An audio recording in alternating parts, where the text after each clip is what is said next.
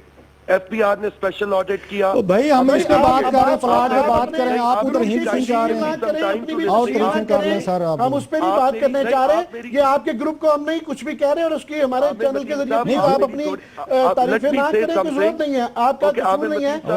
میں سینیٹر طلحہ صاحب آپ سے ایک اور پوائنٹ ہے اس میں بڑا امپورٹنٹ, پلیز مجھے لیٹ می سے آپ سر اسی پوائنٹ پہ رہیں. جب ہمارے پاس ٹائم پروگرام کا وہ ہوتا ہے, اگر مخصوص ٹائم ہوتا ہے جب آپ پورا اس کا ہمیں کمپٹیشن میں جب انویسٹیگیشن کے سامنے. آپ سے ایک لاسٹ کوسچن سر, اس کے بعد ہم نے بریک لینی ہے.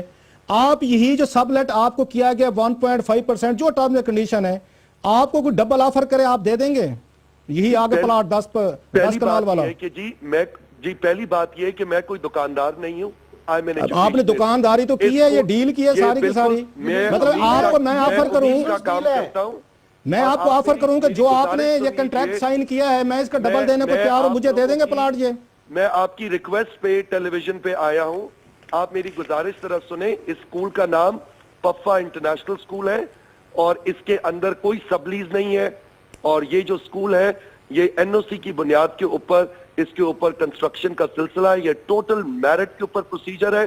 کوئی اور پارٹی ہے جو اتنا پیسہ انویسٹ کر لے اور وہ غریب بچوں کو تعلیم دینا چاہتی ہے تو بے شک سامنے آئے. چلیں, بہت شکریہ آپ کا, آپ نے ہمیں جوائن کیا, اپنا پوائنٹ آف ویو دیا. That's your point of view, we respect it. تو عامر متین صاحب, ہم نے ایک برین طلب محمود صاحب کو بھی سن لیا, انویسٹیگیشن جاری ہیں, اور کل ہمارے ساتھ جو ہیں وہ قاضی خلیل صاحب جو ہے فارن آفس کے سپوکس پرسن ہیں. اصل گفتگو جو ہے وہ فیصل صاحب سے زیادہ وہ قاضی کی یہ خلیل صاحب سے ہونے والی. کل ہم ان کے ساتھ ایک بڑی لمبی نشست جو ہے یہیں پہ کریں گے اور بہت سارے کوسچنز ہیں ان پہ بات بھی کریں گے, ٹرانسپیرنسی کی بھی بات کریں گے. الاٹمنٹ ہوئی, انہوں نے لیز دیا, تو میں نے تو جاتے ہوئے فیصل صاحب کو ایک آفر کی, فیصل مشتاق صاحب کو, کہ یہ جو ایگریمنٹ ہے اس میں جو کلازز انہوں نے ڈالی ہیں میں ان کو ڈبل ٹرپل کر کے یہی کلازز پہ یہ پلاٹ مجھے اگر مناسب سمجھے, مجھے نہیں کسی اور کو اگر دینے کو تیار ہوں تو پھر میں مان لوں گا جی واقعی اس میں ٹرانسپیرنسی بھی ہے. یہ میسیولی ٹلٹیڈ ہے سر, میسیولی میں کہہ رہا ہوں. جب انویسٹیگیشن شروع ہوگی, کمیٹی کرے گی, تو میرا خیال بہت ساری چیزیں سامنے آئیں گی. اور لاسٹلی جاتے جاتے بتا دوں, اخبار کا اشتہار فیصل مشتاق صاحب کو یاد نہیں آیا, یہ اندر کھاتے ہی فارن آفس کے اندر سے ہی چیزیں انہیں بتائی گی. فرض کریں اگر دیا ہے تو زیادہ بڑا کوسچن ہے کہ فارن آفس کے بیان پہ اشتہار کیسے آ سکتا ہے, کیسے آ سکتا ہے. ایک بریک لیتے ہیں, بریک کے بعد آپ کے ساتھ دوبارہ حاضر ہوتے ہیں.